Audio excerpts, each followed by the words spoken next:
Good morning and good evening, everyone. In today's lecture, we are going to talk about artifact repository. So, the agenda of today's class is we are going to know about what is artifact repositories available in the market. Then we are going to talk about a JFrog Artifactory and how to install JFrog Artifactory, then how to integrate with Maven. So, these are the topics we are going to talk about in today's class. Before talking about or starting artifact repository, do you have any doubts whatever we have discussed in our classes so far? If so, please let me know. We'll discuss that first and we'll go here. Because it is related to the Maven again, we are going to still working with Maven. Now we'll see how integratively Maven and Artifactory is going to work.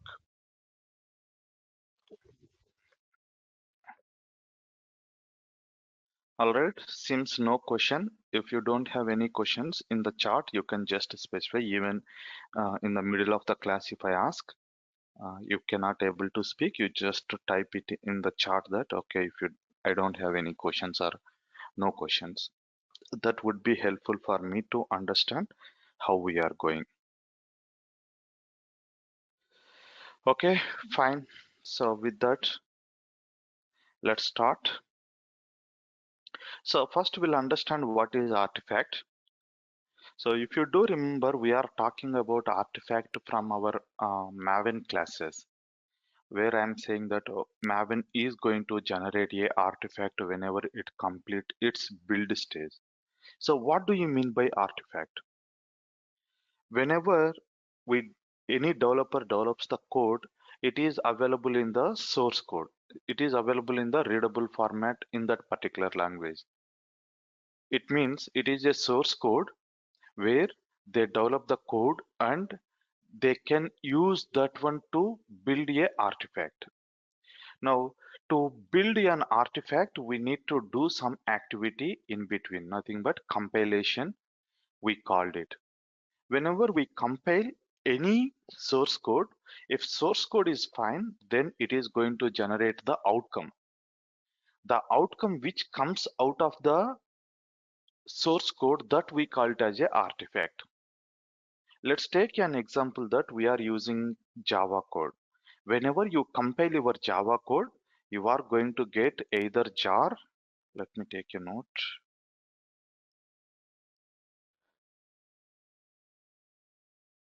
So whenever you are going to build Java, okay, from Java you are going to get an artifact as a .jar or .var or .er. Okay, these three are the outcomes of the Java.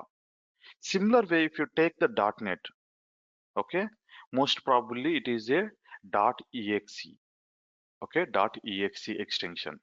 So these we call it as a outcomes of your source code. The outcomes of our source code we call it as a artifacts. Now, why do we need an artifact? Why can't we use the source code itself? There is a two reasons behind why we are not using source code. First thing is source code is not understandable by your system. Your system cannot understand the source code. That is the reason we need to convert it into a understandable system understandable language. Then we need to compile it. Another problem is if I give the source code, people may use it. I mean to say they may not come back to me for the same stuff. Let's take an example that we have built a very good pro application. And if we make the source code available, they can modify a little bit of this application and they can name it as their own application. Now what happens, whatever efforts I put to build that application are gone. Another guy is able to take it without any efforts. That's the reason we don't share, our companies doesn't share source code with their clients to mm, uh, retain their customers, To retain their customers with them, they are going to share only executable files, not the source code. So whenever they need any changes to the executable files or they for their applications, again they have to go back to the guys who has developed that application, so that you can get the business repeatedly. And another advantage with that one is, maybe another guy is looking for similar product, then I have already developed my product earlier for other client, and I can do little bit of modifications to the existing code, and I can make it as a different project. Then we can able to build a one more product relevant to that one. To give you an example, that somebody has or some company has built an application for Uber to book a cabs from in the online. Now, if we give the source code, maybe Uber guys can able to maintain it, of course, but they can build new applications out of that with the Uber, again maybe Ola. But if the Uber guys doesn't have source code, then Ola guys may reach to the same company that you have developed the one application to one of the cab booking website or application, similar kind of application I need, but additionally I need these features. Now for that company, it is quite easy because already they have an experience in that particular stuff. At the same time, they can resell the product, so they can im- what I can say, increase their business. So these two reasons keeps the source code is in hidden format, or not like a open source. But nowadays there are more open source applications are available, even you can modify and you can name it. If you take an example of Linux, okay, Linux have at least 300 or 350 plus flavors. Because Linux is a open source application or operating system, even you can take the kernel of Linux and change a little bit of the existing code and name it as a your own application OS. Okay, that is possible in the Linux because Linux is a open source. So in the open source platform, you can take the existing code and modify a little bit, and you can release it as a your application. But it doesn't work for the all the applications, and some of the enterprise applications they don't do that one. Okay, so now you understood why we are not giving the sorry, source code, because they want to retain the business. At the same time, um, what I can say, it is not understandable by the system. Now what happens whenever you do the compilation? So whenever we do the compilation, the compiler can able to understand the source code, and it converts into the binaries nothing but zero ones. Okay, that is where the bins comes into the picture. So binaries, it will sorry, the the code is converted into the binaries, and those binaries will be understandable your system can understand only zero ones, right? So those are come from the source code. The outcome of this what you can say binaries, sorry, yeah, binaries are artifacts will have the similar kind of information or same information to understand by your systems. Okay, now all the artifacts doesn't convert into the binaries, because some binaries or some artifacts can be understandable by the application. Let's take an example of Java application. Whenever you want to install Java application, you need a some application server. Why application server? Because even though jar or var files, those are not understandable by your system directly, the application server can able to understand it.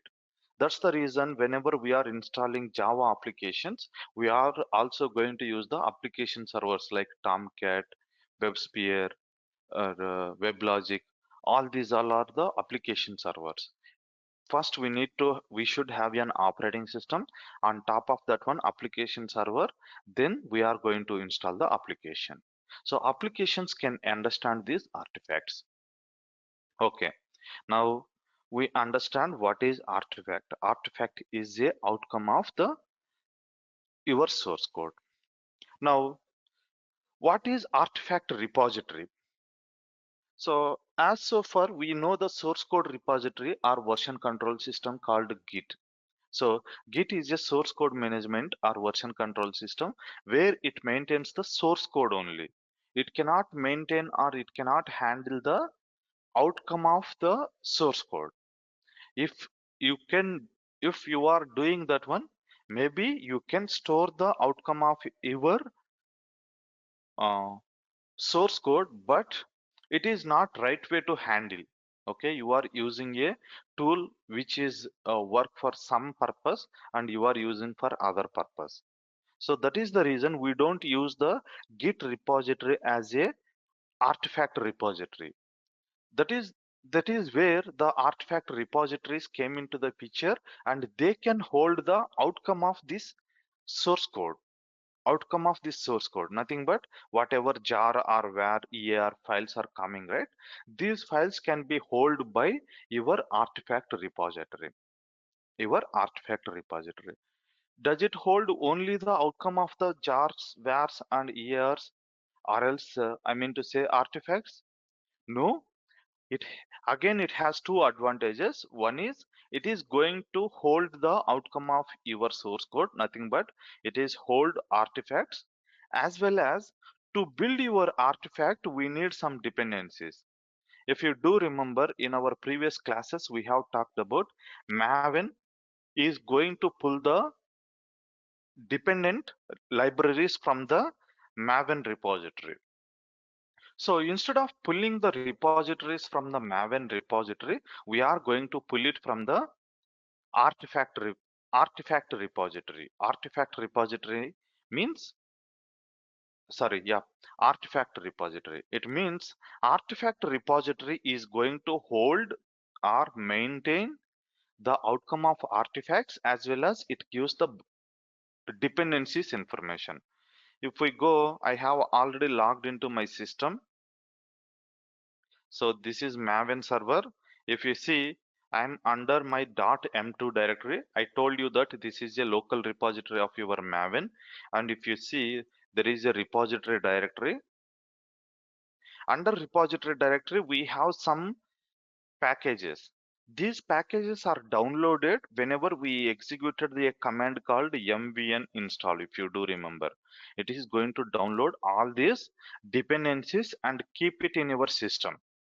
Okay. So now from where it is going to download, it is downloading from the browser. Rather than using internet or public network, you can still download these dependencies from the artifact repository. So artifact repository is going to communicate with your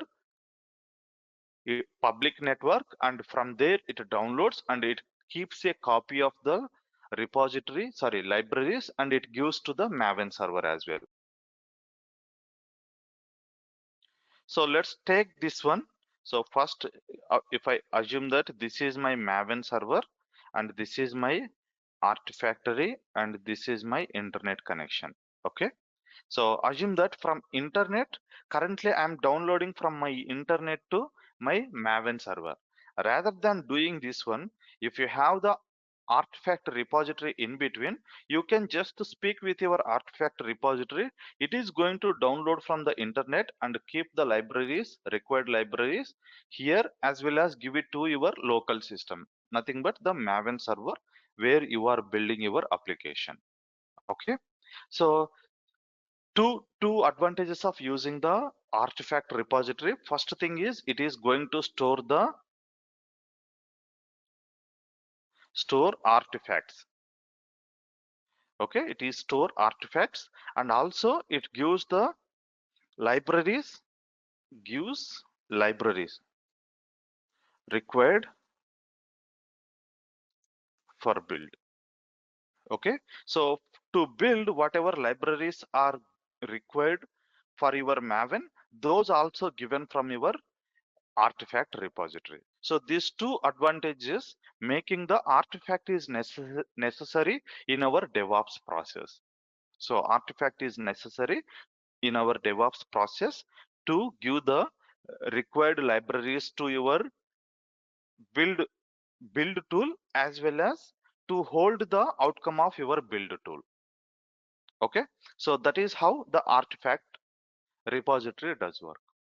Now we are going to see what and all artifact repositories are available in the market. We are going to see what and all artifact repositories are available in the market. Before going to that one, you just see this one.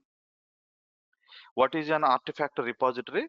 An artifact repository manages you the end-to-end artifact life cycle and supports different softwares, package management systems while providing the consistency to your CI/CD workflow.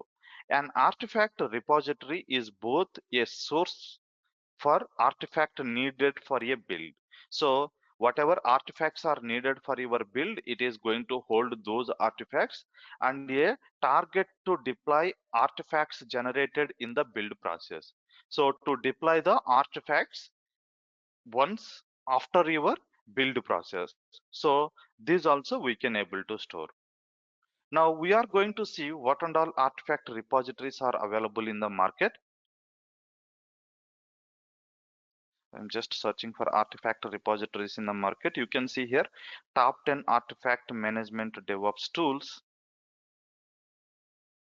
If I go here and you can see here type of artifact management DevOps tools.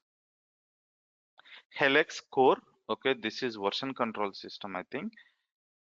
Next, Arcava, Cloudsmith, and JFrog Artifactory. So this is what we are going to talk about it. And Pulp. Next, Sonotype Nexus, NGate, MyGit, NPM, and Docker Hub. Okay, Docker Hub also a source code management repository. We are going to talk about this one in the later point of time whenever we are dealing with the microservices. But at this moment, we are going to talk about the one of the repository artifact repository called JFrog. Okay, so why we are choosing the JFrog? Because nowadays this is one of the trending artifact repository, because it have the full control of your artifacts while you are storing, and also it have lot of features as well. Okay, and they release features very frequently. Earlier we were using the Sonotype Nexus. In my project current, I'm using the Artifactory. So I thought that it's better to discuss the Artifactory. I have done some research, so it is saying that JFrog Artifactory is the uh, one of the best artifact repository at this moment, right? So now we are going to talk about JFrog Artifactory. So what JFrog Artifactory does do, it is going to store the outcome of your artifacts, and also it is going to give the whatever required libraries for your uh, build process. Libraries, as well as sometimes it may require other artifacts, those also it is going to give. Okay. So now JFrog Artifactory, okay, it is from the JFrog. Apart from the product name is Artifactory, okay, product name is Artifactory, which will hold the artifacts. So name is more relevant. And apart from this, they have few other products. Okay, you can see here, these all are the products they have, but we are just concentrating on the Artifactory. So now we'll talk about the how Artifactory does work. Before talking about that one, let's see how we can install the Artifactory. Once we have installed Artifactory, we will just go and experience the browser. How does it work? Okay. So now to install Artifactory on our system, first we need to launch an EC2 instance, because we are going to install Artifactory in our EC2 instance. Instead of installing Artifactory in our EC2 instance, you can still go with a cloud way. That is, if I search for Artifactory download, JFrog Artifactory download if I give. So open source, if I go here, you can see here downloads. Okay, this is the official website where you need to download your repository. Go to downloads. You can see here if you are installing on Linux system, tar.gz. If it is a Windows, you are going to download it from here. If it is Mac, from here you need to download. So we are going to use the Linux. So if I click here, it is going to download in my local system, whatever is required. Okay. But I have already downloaded. I don't want to waste our time. So I'm just pausing it. You can see here 399 MB is there, almost 400 MB. You need to download it into your system. So I will tell you the procedure how you can download it into your system. So I have created a document called setup JFrog Artifactory. I'm going to share with you in after this class. So the process to install the artifact repository, you need at least T2 small r T2 small EC2 instance. Why? Because the resources which is required to hold artifact repository is 2 GB RAM. It is necessary. Okay, 2 GB RAM comes in the T2 micro instance types in AWS, not the T2 micro. Okay, so let's go and launch an EC2 instance. I'm launching an EC2 instance. Launch EC2 instance.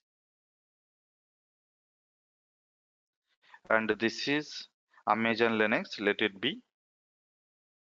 And T2 micro. If you see T2 micro, 1 CPU and 1 GB RAM, but we need 2 GB RAM.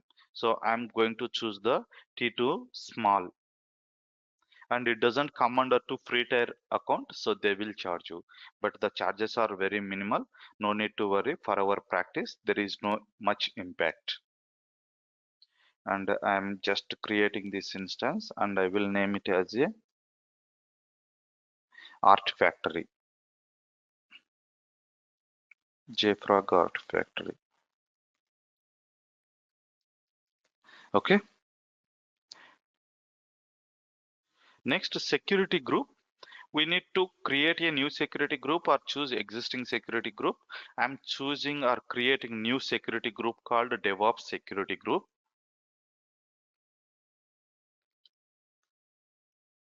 DevOps SG.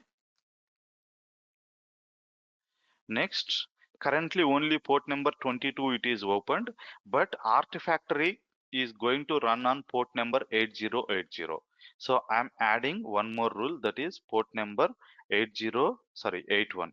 So this is the port number which it uses to run or access our Artifact repository application. So I have given 8081 and launch instance.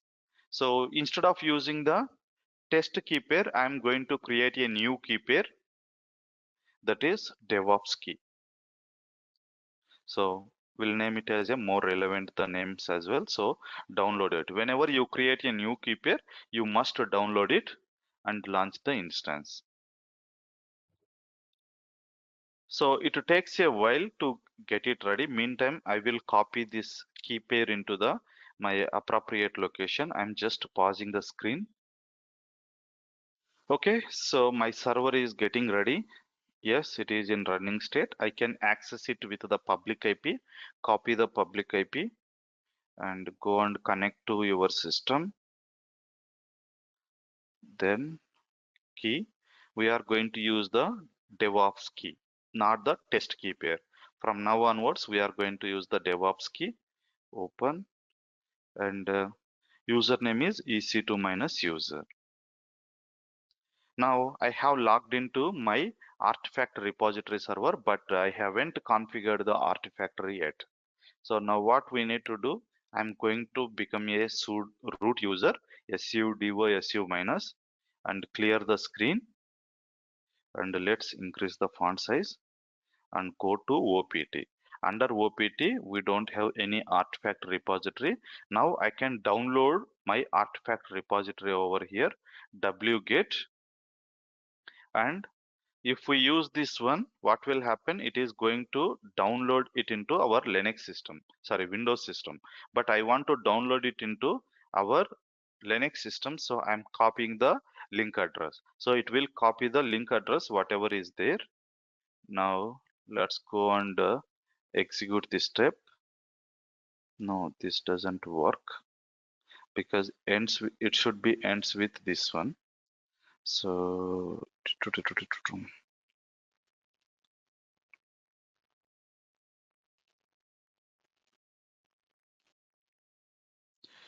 where I have got this link. Okay, I think we should remove the last stuff and let me download it. No, not this link, but anyway, I was searching for the link. I found it. This is the link to download it. So wget, and this is the link to download. It is going to download the pro version of 6.19.1. Yeah. Okay. Sorry, I forgot to tell you. Um, so there are two versions on Artifact repository. One is open source, another one is the pro version. Pro version nothing but paid version.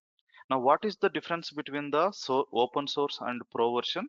So open source nothing but you can use without any licensing, but pro version you require a license.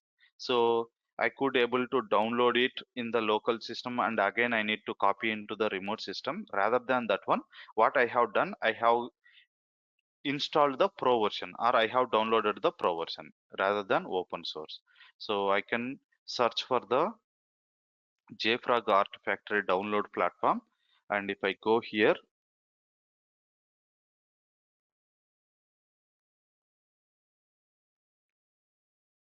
yep, you can see here this is to download the Linux. I can download it from here, or else I can click on this one and copy the link address. Okay, copy link address. This is another way of taking it. I hope this is the link it works. Now it is also giving the same link, isn't it? Let me try it. Wget and only tar.gz. No. Okay. Anyway, what you need to do is you need to create your account, and what I can say, you need to download it. Why? Because the open source we can download it and do it. If you have the enough bandwidth, you can try that one. Okay. And this is another Artifactory, sorry, product Artifactory Edge, but we should go with the just Artifactory. Sorry, JFrog Artifactory. This is user in guide. What and all, what I can say, dependencies it requires, what is the capacity you need, all this information is there. And if you need pro version, yes, you can see here, this is pro version.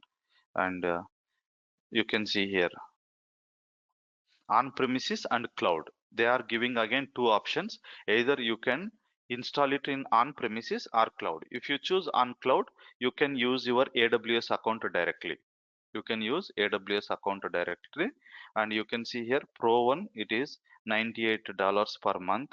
And if you go with the enterprise, up to enterprise we have, if you go with the enterprise, it may be more cost. So it changes the features depends upon the product type.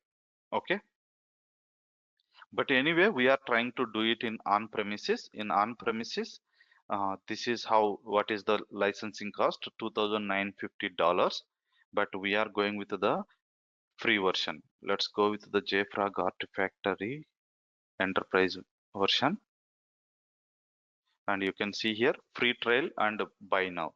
So if you go with the buy now, you can have to buy it. Free trial, if you go with the free trial, you need to create an account, and they give the 30 days free trial license. You can see here 30 days license, and you need to provide your information, and you should create an account.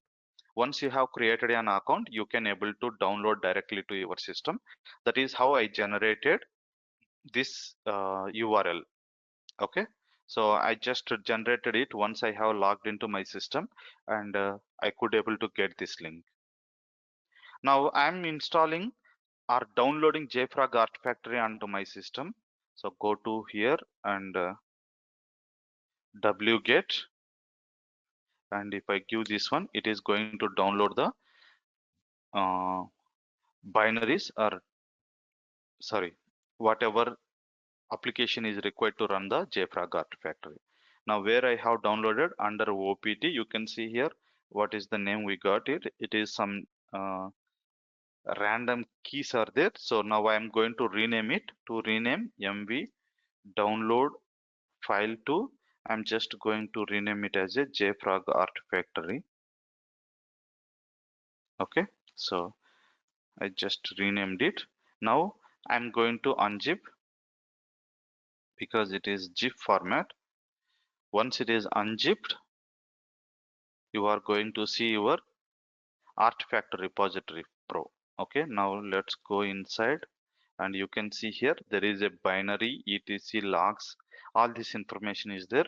So logs is nothing but in case if you are facing any issue while starting your application or some bugs are there, then you can go and check it out in the logs. And moreover, JFrog Artifactory is written in Java, so it is a web app and it runs on Tomcat. What you can do, you can install Tomcat server. On top of that one, you can run the JFrog, or else we can directly use this one. Okay. Now, as I said, Artifact is required a Java. Without Java, it cannot run. Okay. First, we should install Java. Let me see whether Java is installed or not. Java minus version. Okay, there is no command called Java. Let's install Java first. Okay, that is the instruction, right? First we should install Java. I'm installing Java 8. So to install Java 8, yum install Java minus 1.8 star nothing but after that whatever name it has, it takes that one, and minus y stands for accept to install it. It is going to install Java on our system.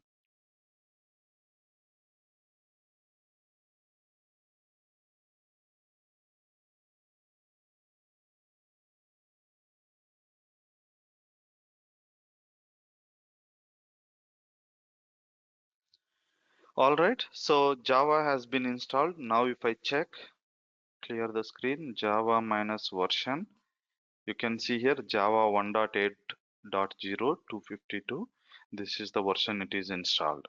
Now I would like to start my Artifactory repository application.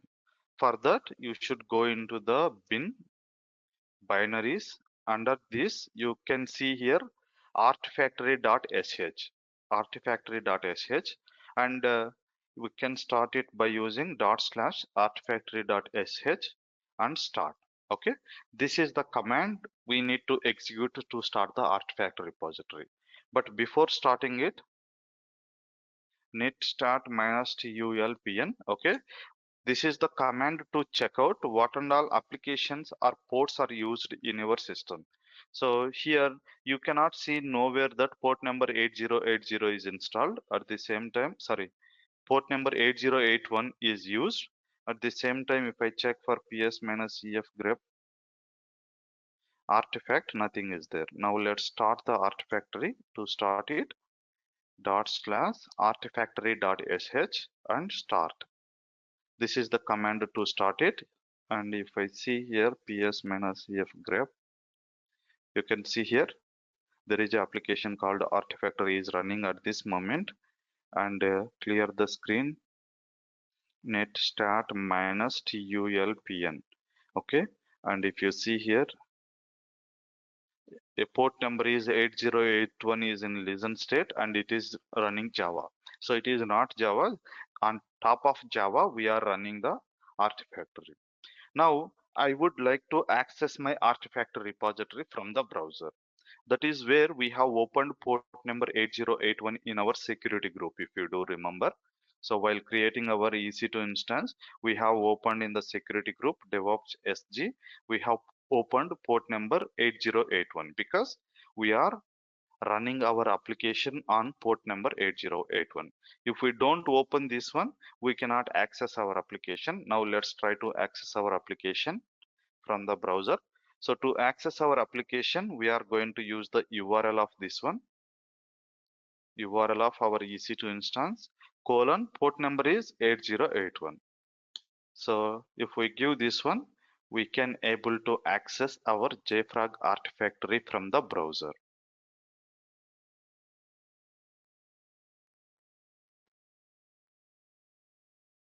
Why it is taking long time? Let me see whether it's running or not.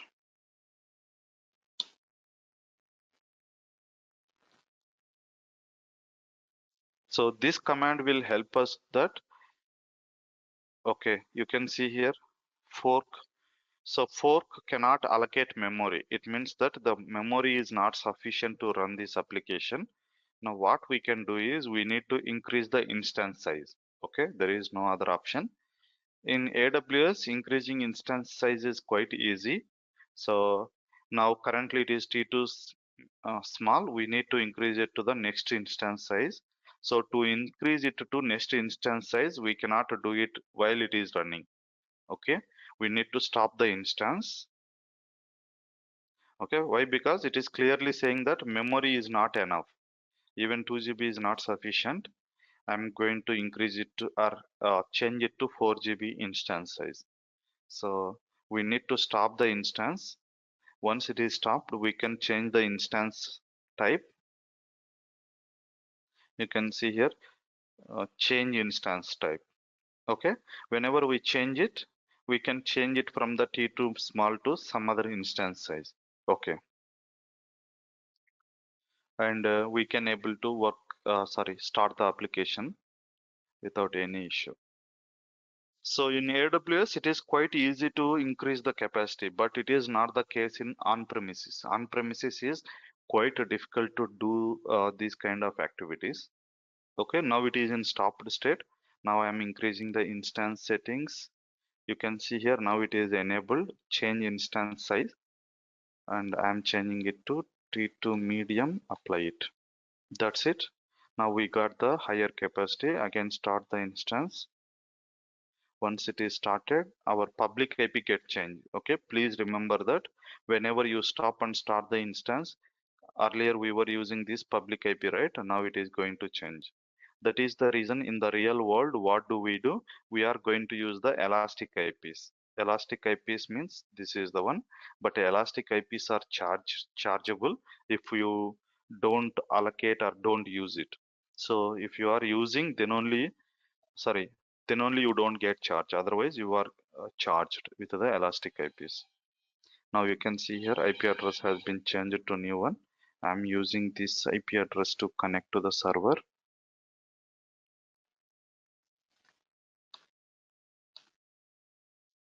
DevOps key EC2 minus user. Okay. And sudo clear the screen. Then go inside to OPT. Under OPT, we have Artifactory. Under this one, we have bin directory. Under bin, we have /artifactory.sh start. Okay, this is the command to start it. Once it is started, you can check the services by going to netstat by executing netstat minus tulpn. Enter. You can see here 8081. It is in listening. Listening nothing but it is application is running. Now, if I go and access my Artifactory with the public DNS, because public DNS also get changed, and you can see here now you can able to access your Artifactory. Okay, so this is how you can set up your Artifactory, but please make use T2 medium instance. Now, whenever you want to log into your Artifact repository, it asks for username. The default username is admin, and password is just a password. Okay, so default username is admin and password is just a password. If you give that one, it is going to configure. Now you can see here, welcome to Artifactory. This is pro version, so we should give the license for this one. You can see here, copy your license over here. I have the license. Let me copy the license over here. We don't have the license, right? How will we? Whenever you create it, you will create an account, right? Then they will send it to your email. So this is how you will receive an email. Okay. So in the email, you will have the license. This is the license we should copy. Okay. My license is here. I'm going to drop it into the here. So let me minimize the screen and just drop it.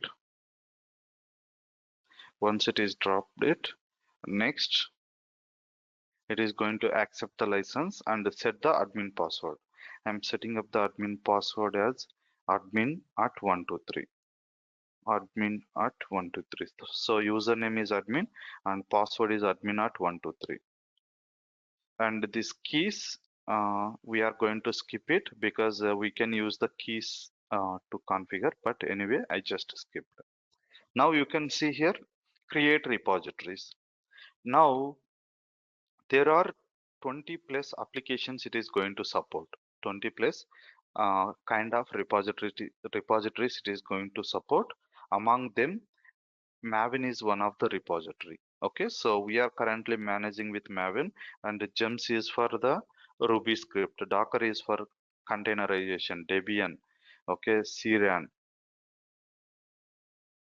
Conda, okay, Helm, and Gradle. Okay, these all are the, again we have the Gradle build tool is there. Next, uh, NGet is there, and few other are there, but mostly Go, Chef, all these are there, but we are concentrating on the Maven. So we are going to use the Maven. All right. So either you can create a repository from here or you can create it later point of time. Whenever you choose this one, it is going to create a repository in our Artifactory. Okay. So you can see here, let me increase the font size. Yeah. It is going to create total 5 repositories whenever you are creating Maven. It is creating libs snapshot local, libs release local, jcenter, libs snapshot, libs release. Okay, so these are the 5 repositories it's created by default. If you don't want, you can skip this step and you can still create manually whatever names you need, but let it be as a default one. I will tell you how you can create the custom repository. For now we are going to choose these repositories and finish it. Now it's created 5 repositories. Okay, now before talking about the repository, we'll go and see how the Artifactory is going to work. So now what happens in Artifactory? In Artifactory, there is 3 kind of repositories we can create. One is local, remote, virtual. Okay, in JFrog Artifactory, we have 3 kind of repositories again: local, remote, and virtual. These 3 are the 3 different kind of repositories. Now, local nothing but which will be available locally, physically exist. I mean to say, you can use this local repository to communicate with your Maven. You can use this local repository to communicate with your Maven. Similar way, remote nothing but you can use this one on the JFrog Artifactory. I mean to say, let me go here. This is our Maven, right? Yep, not this one. Yep, this is our Maven server. PWD.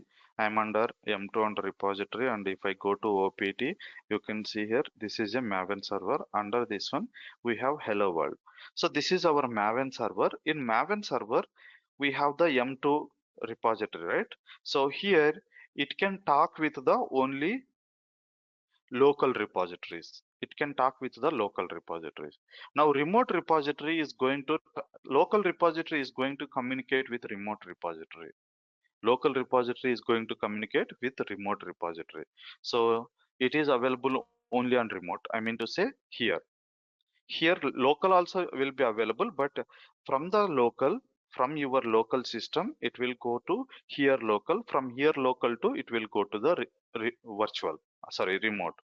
Now virtual is nothing but combination of remote and local.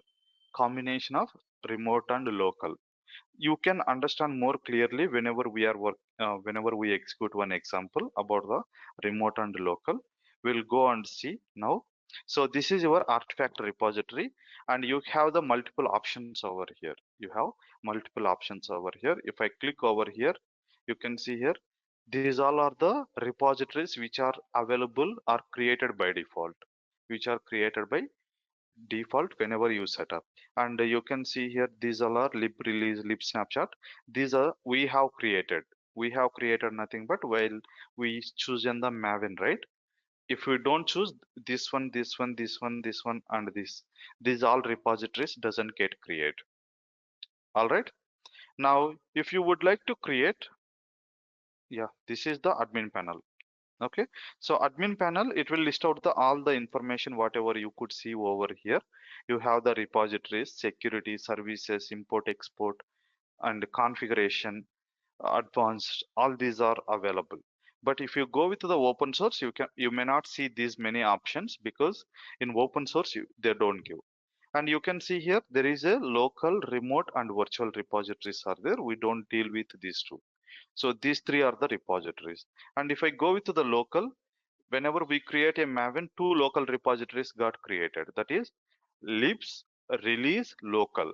Nothing but whenever you are releasing, the libraries are stored over here. And libs snapshot local. So snapshot nothing but it is a snapshot. Each and every time we are going to execute snapshot, very rarely we go with the releases. I will show you the difference between these two. Okay, these two are the local repositories. Similar way, if I go with the remote repositories, JCenter is the remote repository. Now if I go with the virtual repository, yeah, virtual repository have the libs release and libs snapshot. So sorry, I might have told wrongly. So virtual repository is going to communicate with the remote repository. So there also we have lib release local, libs release local, libs snapshot local, right? So the release local is going to communicate with this one, libs snapshot is going to communicate with this one. At this moment it is empty, nothing but we haven't have any repositories over here, sorry, any artifacts over here, because these all are empty repositories at this moment. We need to create or we can store artifacts over here. I'm just exploring. You can see here, you can click on the Artifactory image over here, and if I expand it, you can see here nothing is there inside to this one. Even here also, and similar way, here also nothing, here also nothing. Even under JCenter, nothing is there. So what does it mean? It is all are empty repositories. There is no data in this one.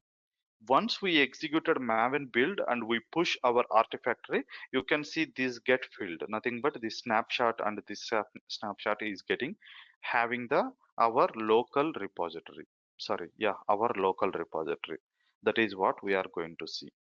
Okay, so before that one, now so far what we have done is we just installed JFrog Artifactory. Nothing but we set it up. Once we set up, we need to integrate this one with the Maven. We need to integrate this one with the Maven. To integrate this one with the Maven, we need to generate the pom.xml code. Pom.xml code. So now let's go here, and if you see, sorry, okay, if you see pom.xml file, you can see here you are cloning the dependencies, but you are not storing your repository anywhere. You are not storing your repositories anywhere. Now I would like to store my repository in my artifact repository. In my artifact repository. Now what I can do, I can I can communicate. I mean to say my uh, Maven can communicate with the only local repositories. That is what I'm trying to say. I'm saying, right? So in local again we have release and snapshot. Now you need to update your pom.xml.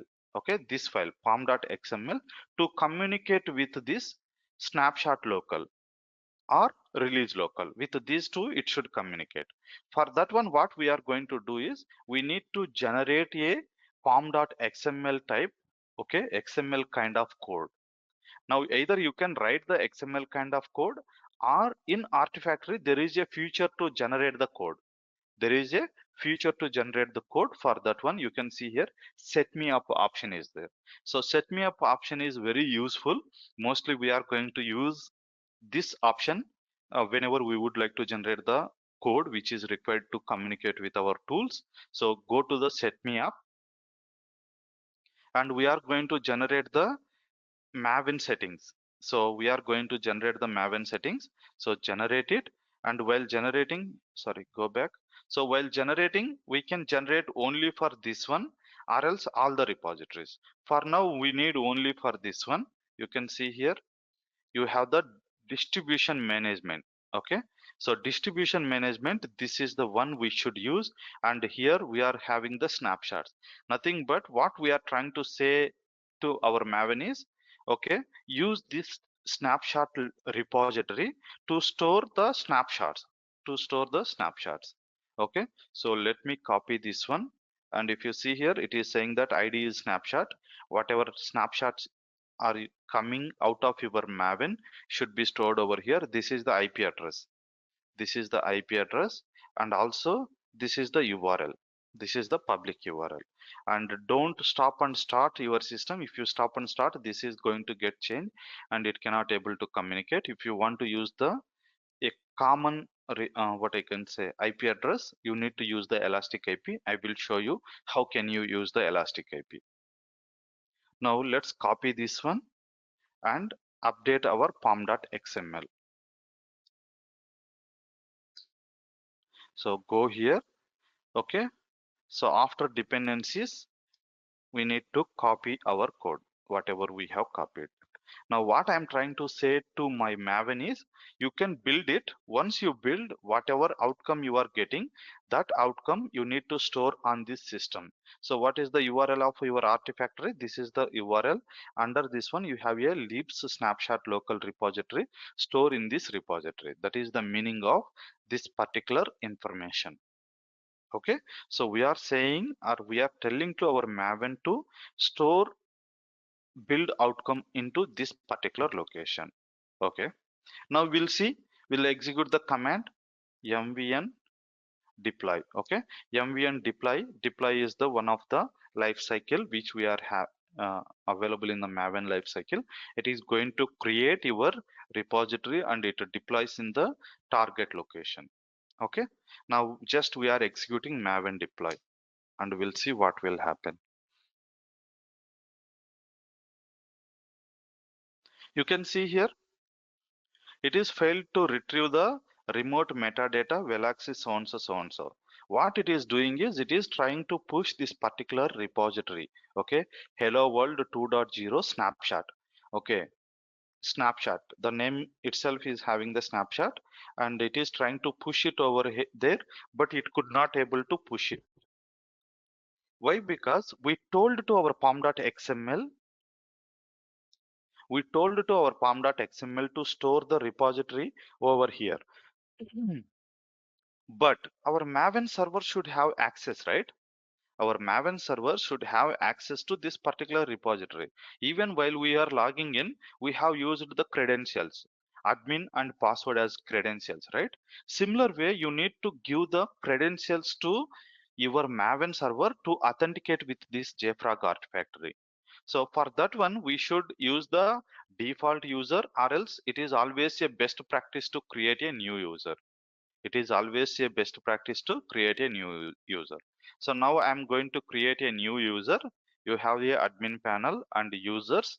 Here you can create a new user. So these three are the default users, and we set up the admin user password. I mean to say reset. Now we are going to create a new user. So the new user name, I'm going to give it as a Maven. Okay, Maven is the new username, and it should have the admin privileges. It should have the admin privileges, and password I'm giving Maven at 123. Again, I'm retyping the password Maven at 123. Okay, okay, Maven at 123 I have given. Right now we have given the Maven at one. We are setting up the user called Maven at 123, and next, what is left out? Email address. Okay, so I'm giving my email address. Okay, arsr319@gmail.com. This is the email ID I'm giving, or else I'm giving a email ID called demo@gmail.com. Okay, but always a best practice that you should provide the appropriate email. For now, I'm using the demo@gmail.com and save it. Now we have created a user called Maven, and we can use this user to communicate with the Artifactory from our Maven server. Okay. Now, if you still see, whenever we execute this command, okay, Maven deploy, right? We are trying to execute. Whenever we execute this command, but it nowhere asking for the credentials. It's nowhere asking for the credentials. So how can we provide the credentials to the Maven? Now there is a file called servers.xml. There is a file called servers.xml. So the file you need to store under your home directory. Under your home directory, you have .m2, right? cd.m2. Here you need to store a file called servers.xml so that what will happen, it can able to authenticate with the Artifactory. Now, next question is who will give the server.xml? Again, in Artifactory, there is a feature to generate the servers.xml for your repository. So what is our repository? Maven, right? Yep, local. So snapshot, sorry, not here. I'm going to repositories and libs snapshot local repository and set me up. And you can see here, currently it is generating the only snippet which is required to update in our pom.xml. Now, if you need, what I can say, servers.xml, you need to choose this option, generate Maven settings. If you choose this one, it lists out all the repositories and generate settings. Now it is going to create a servers.xml file. You can see here, this is giving all the information and username. It is trying to grab the username, but we are going to replace this username and password with our username and password. Similar way here as well. And the remaining all information it has. Remaining all information it has, and you can copy this one, or you can download the snippet or deploy the snippet. So now currently I'm copying this snippet and go to your system. Here we are going to create a servers.xml, va servers.xml. Okay, va servers.xml. Even if you try to download it, it is going to download the settings.xml. I'm sorry here. So it is going to download the settings.xml. Even we need to name it as a settings.xml. Settings.xml va. Okay. So I'm storing my content. And if you do remember, we need to replace username and password. Username and password. What is our username? It is Maven.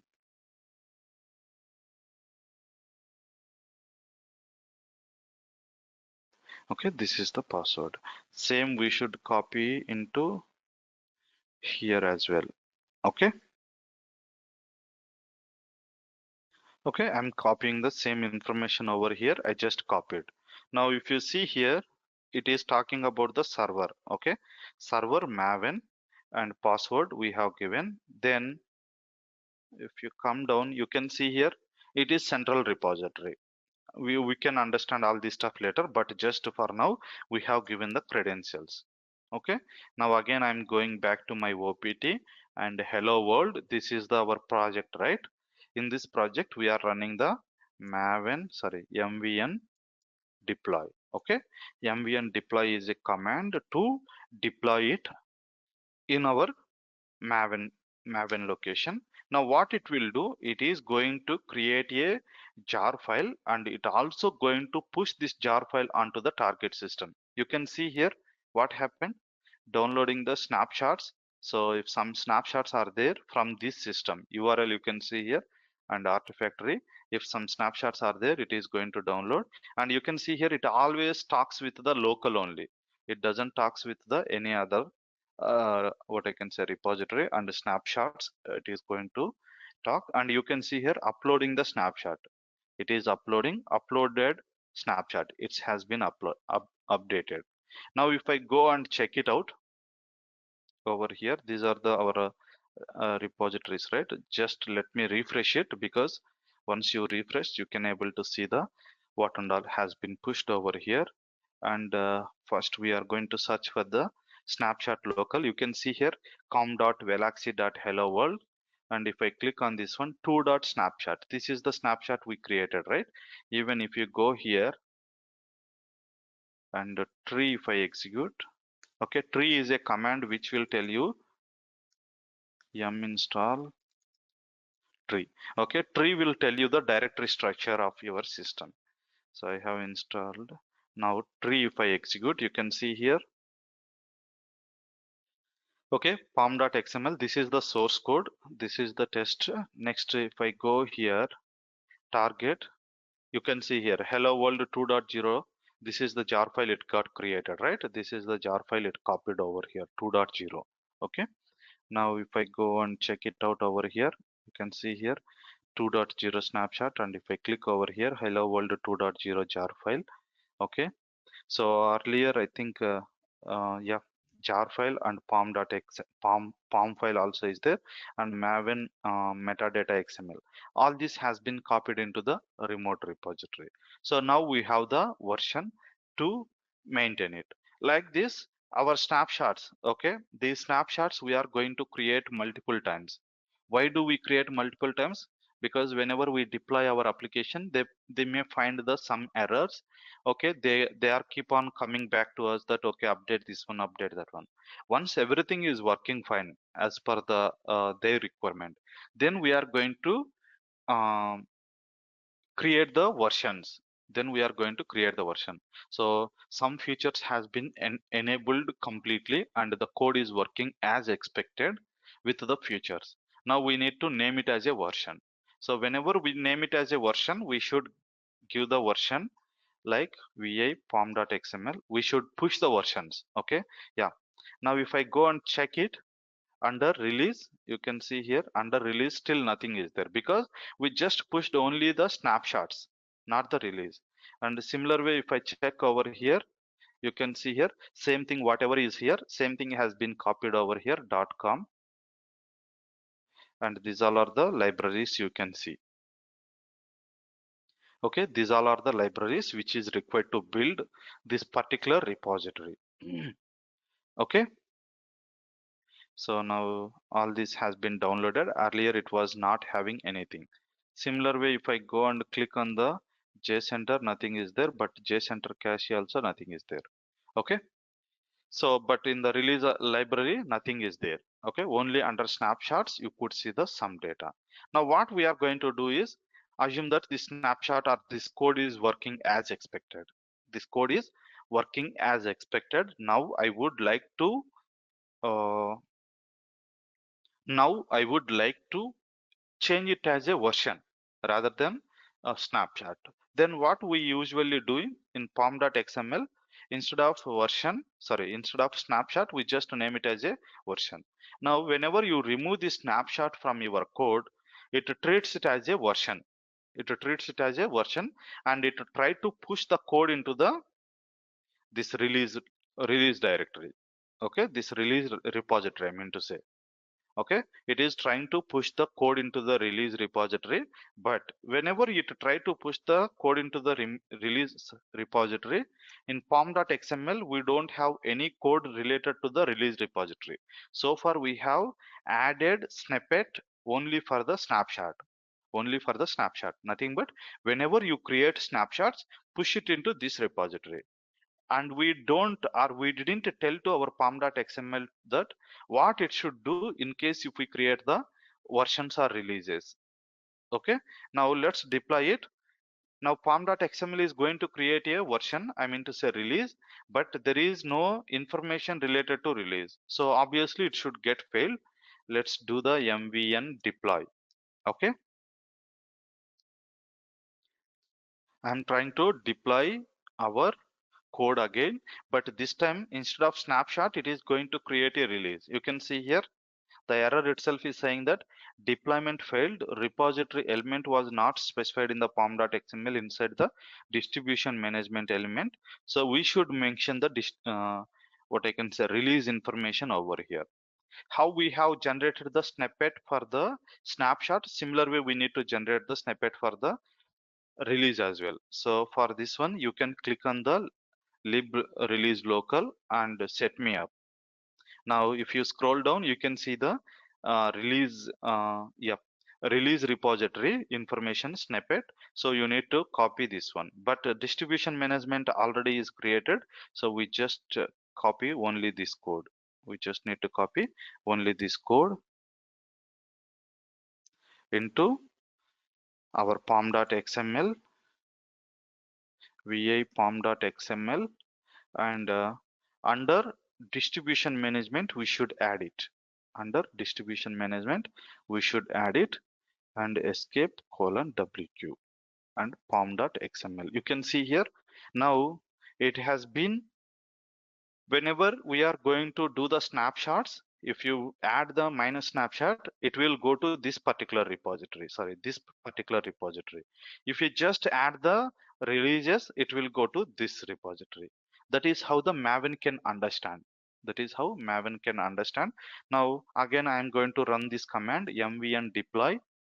This time it is going to push the snapshot repository, maybe something while editing the pom.xml, some error.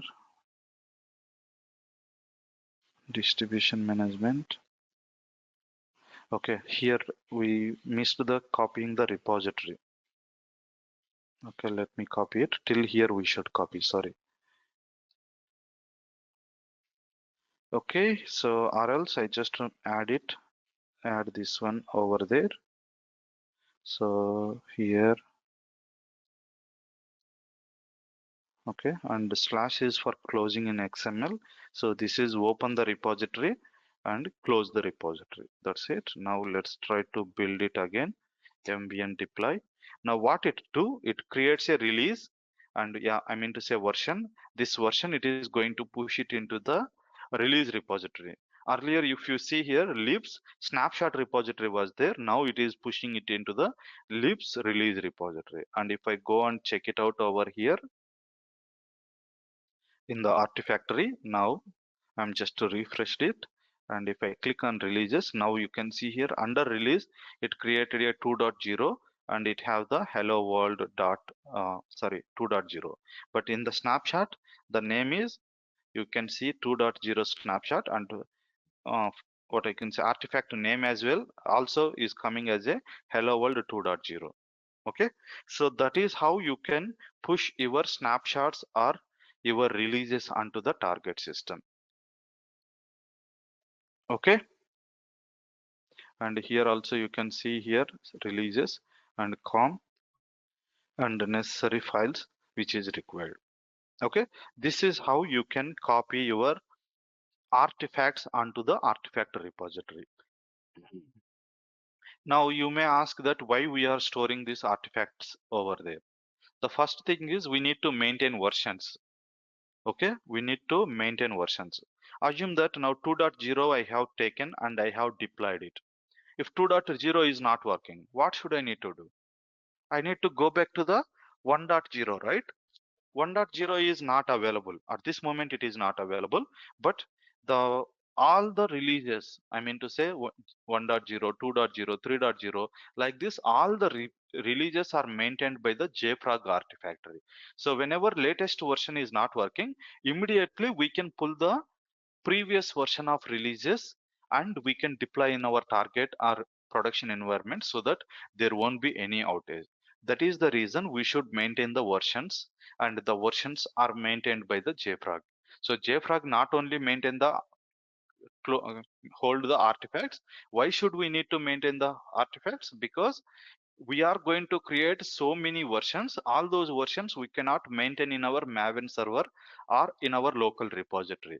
So all these versions we should push it into the Artifactory so that it can maintain. Assume that this week I have a new release I have released, and after a couple of minutes the new release is not working. Now I would like to go back to the previous release.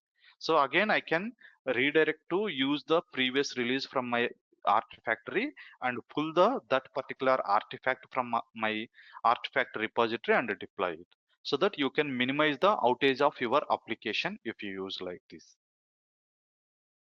Okay, so this is to hold the artifacts. Now I just want to show you one more thing.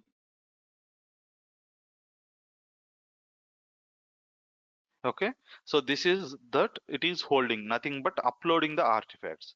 Now what we are going to do is, I told you that even it is going to give the required dependencies or libraries to our uh, build. To our build, whatever required libraries are there, it is going to pull it from the system, sorry, pull it from the artifact.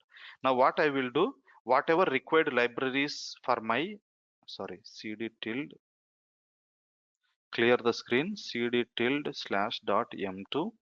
So I'm going to my m2 directory, and under repository you have a lot of files are there, right? Let's just remove it. So whenever you remove it, what will happen, it doesn't have any required libraries. Now we have given our artifactory in the settings.xml. Now whenever I build it, it should pull the code from the artifactory as shown in the diagram. Now nothing is there in the Maven. Now if I do Maven build or Maven deploy, what it will do, usually it is communicating with the public repository. Okay, public repository and pulling it. But now what it will do, it will going to communicate with the uh, artifact repository. Okay, so now let's go back to our code slash opt hello world, and now mvn deploy. You can see here from where it is going to pull the code. You can see downloading from the central repository. See here all the packages it is pulling,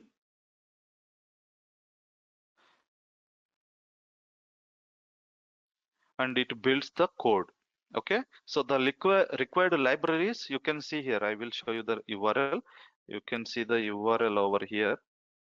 Okay, URL you can see it is coming from the 107, nothing but from artifact repository. Now Maven, what does it do? It will go and communicate with the artifact repository, and the artifact repository can share the required libraries to your build. So that's what I said, right? It is going to do the two activities. One is whatever is necessary, whatever libraries are necessary for your build, it is going to give those libraries, as well as once the build is completed, it is going to store the outcome of your artifactory into your remote repository. Those two activities it is doing. Because we have removed from our local, that is the reason it is taking so much time. Earlier we have the all the repositories in our local system, it is not taking much time.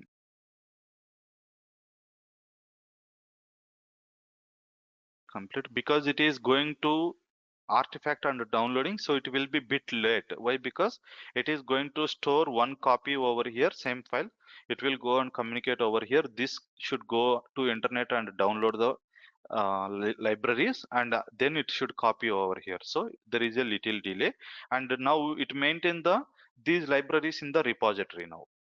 Okay, all these libraries are maintained in the remote repository as well. Now let's go and check it out. Okay, I'm going back over here, and you can see here JCenter. You can see lot of libraries has been downloaded. This is the central repository. I told you that Maven local enterprise repository, right? Something like that we can use as a JFrog Artifactory act like that. So these all are which are required to build our particular Java project. And if you see here, JUnit is downloaded, and com under com Velox is there. All these are copied into JCenter repository. there is Veloxy as well, if I do remember. Okay, anyway, so these all are there. I think it will be at the end because we comes at the end. All right. Now, if I go and check it out, our build in the starting or anything, you can see here downloading from the central. Okay, from where it is downloading from the HTTPS, and this is the URL of your JFrog Artifactory. This is the URL of your JFrog Artifactory. Now, what I will do, I will show you the difference now. I will remove the cd tilde slash dot m2. Sorry, m2. I'm going to my local repository, and under repository you can see the files. Now I will remove again these files, and also I'm going to move the settings.xml to one folder ahead. Now there is no settings.html, sorry, XML. So now what will happen whenever we do build again, it doesn't communicate with the what I can say, it doesn't communicate with the artifact repository. Why? Because service settings.xml will have the artifact repository. Now settings.xml file itself is not there. Now it cannot communicate, or it don't go and speak with your artifactory. It directly pull the, so it directly pull the, so it directly pull the required libraries from the internet to this system. Now you cannot see the URL which you have seen earlier. You were seeing that uploading or downloading required libraries from here, right? Nothing but here. Now it will show you the central Maven repository information. Again, I am executing the Maven deploy. Sorry, not here. cd/opt hello world. Okay, clear the screen. Now mbn deploy I am doing. Now you can see here where it is going, HTML repo.mavenapache.org. Nothing but it is going to public repository to download all the necessary libraries. Okay, so this is how you can use your artifact repository as central repository for your required libraries, as well as the to hold your artifacts. Okay, so that's all about the Artifactory. We are going to use this one Artifactory in upcoming classes as well. So for now, this information is sufficient to work with Artifactory. Now, any questions? And if you also see this one, the downloading process, it is quite faster comparatively earlier. Earlier, it should go with the one more system to fetch the required stuff. And anyway, it is going to fail. Why? Because we told in the pom.xml to push the artifacts to this system. Now credentials are stored in service, sorry, settings.xml. Settings.xml file is not there. That is the reason it failed. Again, if I rerun this same command, this time it won't take this much time because all the libraries are downloaded. Okay, that's how we can use Maven and Artifactory to help our to help in our DevOps process. Now, any questions? Shankar, I have a question. All Yes, this, go all ahead, like man. whatever we are downloading will be stored in our local repository, right? I mean, like in .m2. Yes, So it won't take directly from .m2, then it goes to the web like EC2. yes, yes. See, thing is, if you specify the servers.xml, nothing but you have a repository in your system, then it will go and talk with the repository. I mean to say, artifact repository. If you don't have artifact repository, it will go and communicate with the cloud. But either it talks with this one or either it talks with this one. First time whenever it requires libraries, it will store in this one. Okay, either it is pulling from here or it is pulling from here. It will maintain the one copy of your libraries in the local system. That is always happens. Even if you see earlier execution, we have pulled the libraries from here. But if Artifactory doesn't have, it will go and communicate and pull from here. It pulls and it keeps one copy over here, and also it keeps one more copy over here. Now again, next time whenever we do the build, this time it will go, it doesn't communicate with this one because already I have. If again it doesn't have, it will go and communicate over here. Same thing will happen in the this route as well. So overall concept is just, it is very simple. Earlier, whenever we required any libraries for our Maven build, we were going to internet. Now we are going to our Artifactory. What is the benefit of going to Artifactory? First thing is, it is quite faster because you are doing the subsequent builds and multiple projects use the same Artifactory. That is one thing. Second thing is you can maintain versions appropriately if you have the Artifact repository. Otherwise, you will have a lot of versions in your local repository and it is not well maintained. Nothing but you don't understand when was created what, how does it, I mean to say, when was created what and how it is maintained, where it is available. All this confusion would be there, but it is well structured, maintained in the Artifactory. That is another advantage. And also security. Going to the public repository to, sorry, going to the internet to pull the any required libraries is not safer way, because you may get the some malicious code through these libraries if somebody want to inject. It is quite simple, but whenever you use the Artifactory, it is avoided because the purpose itself is going to uh, scan that one as well in the Artifactory. So while downloading itself, it downloads the only authorized libraries to this system, and then only it used in our program. So these three advantages we have through the Artifactory.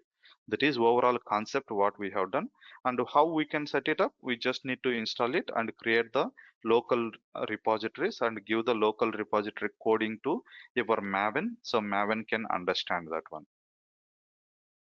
That is what we have discussed in today's session.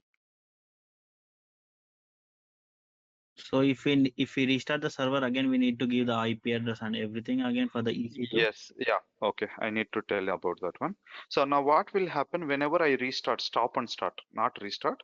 If I stop and start, this particular IP address is going to replace. So to overcome that problem, what you guys can do, use the elastic IP. So in this public IP, if I stop and start my instance, it is going to change. Whenever it change, again the code, whatever we have mentioned in the form.xml, if you see here, it is referring to the public IP of this one. It is going to change, but private IP is constant. This is private IP. There is a ranges for the public IPs and private IPs. By looking at the IP address, we can tell that whether it is a public or private IP. Okay, quickly I will explain what is the difference between public and private IP. So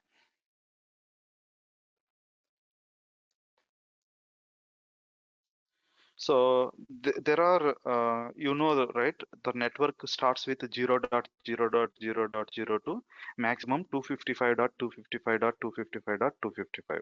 That is the maximum range. Okay. Yep. Okay. So that is the maximum range. This is even 10, but the range is something like this. Okay. Network starts with 0.0.0.02. 255.255.255.255. You cannot see any IP address beyond this one. Nothing but 300 dot something like that. You never find it.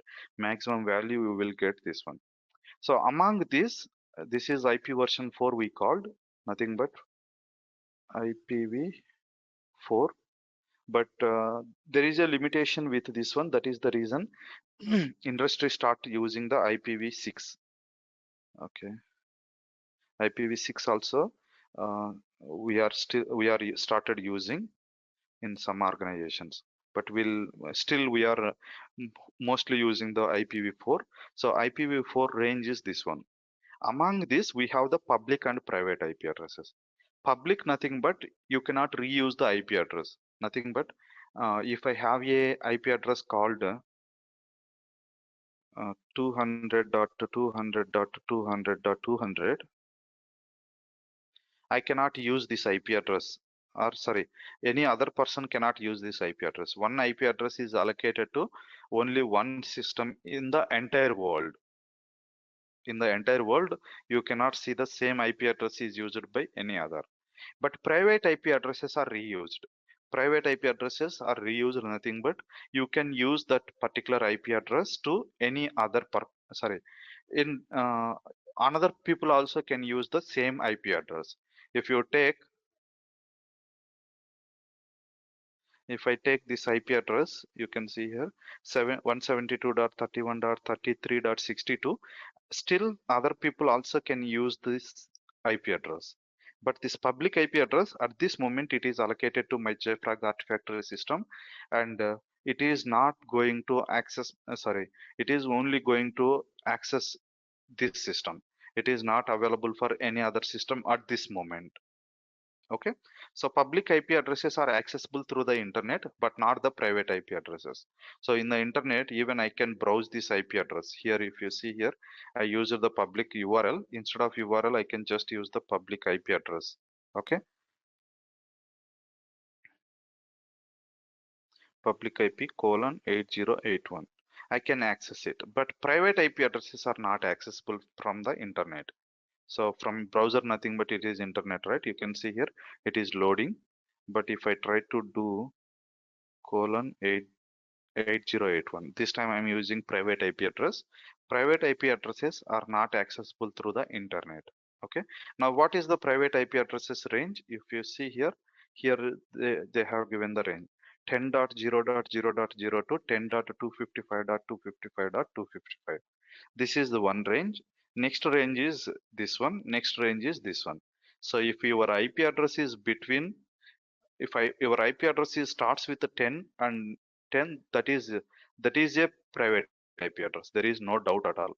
And if your IP address is starts with 172.16 to 172.31, in between is there, that is again a private IP address. Similar way, 192.168. Again, this is the private IP address range. So these IP addresses you can reuse any times you can use. In organizations, what we'll have, we have very limited public IP addresses which are accessible through the internet.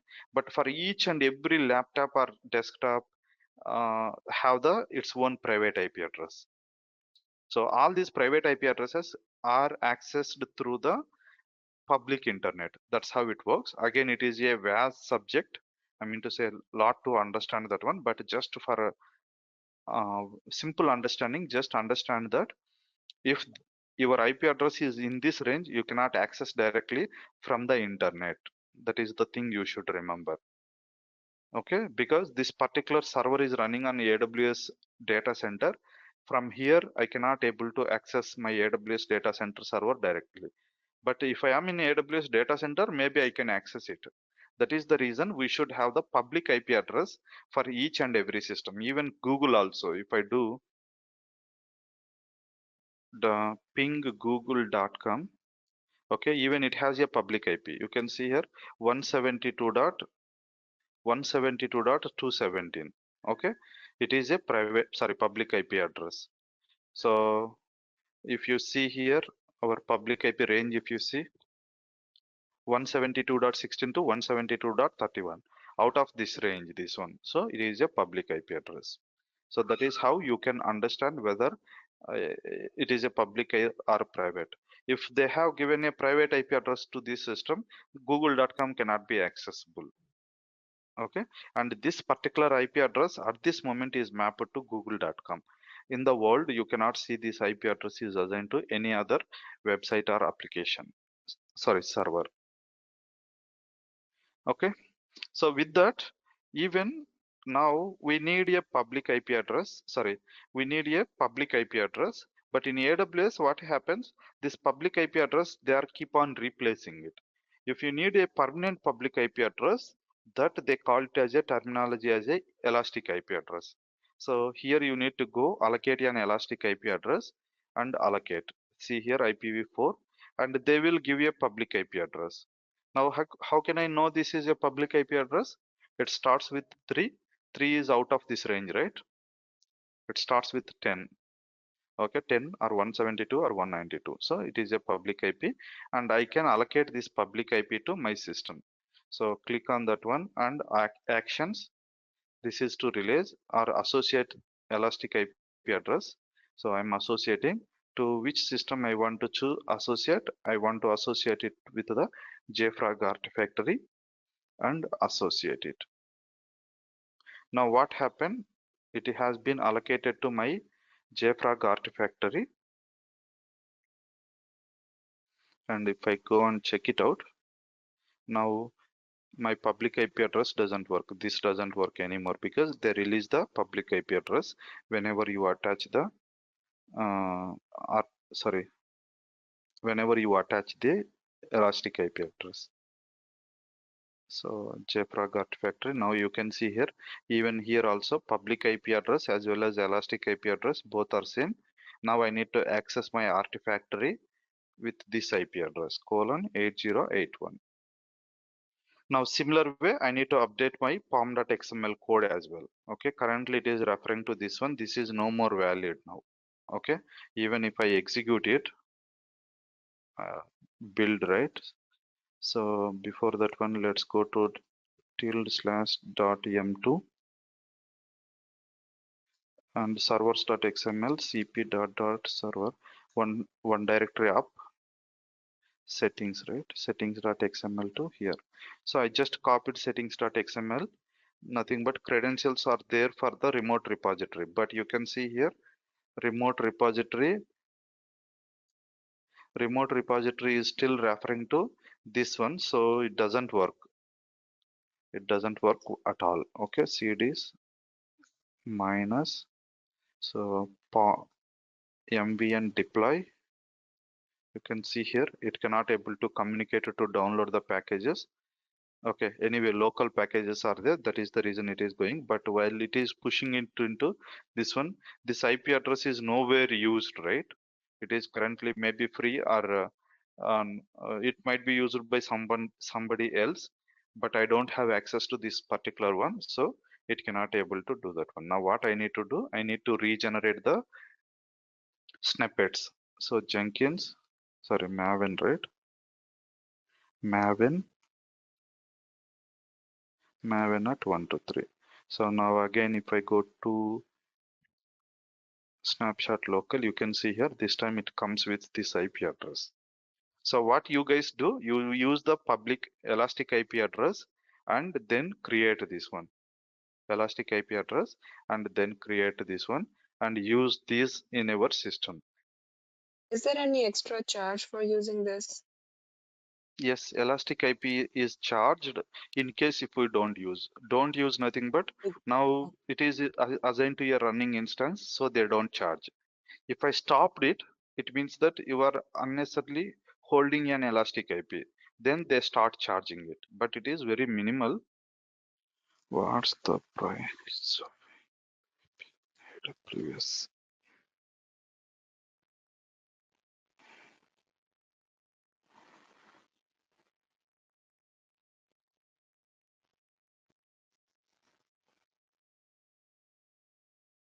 Okay, 0.005 per elastic IP address, not associated with an running EC2 instance.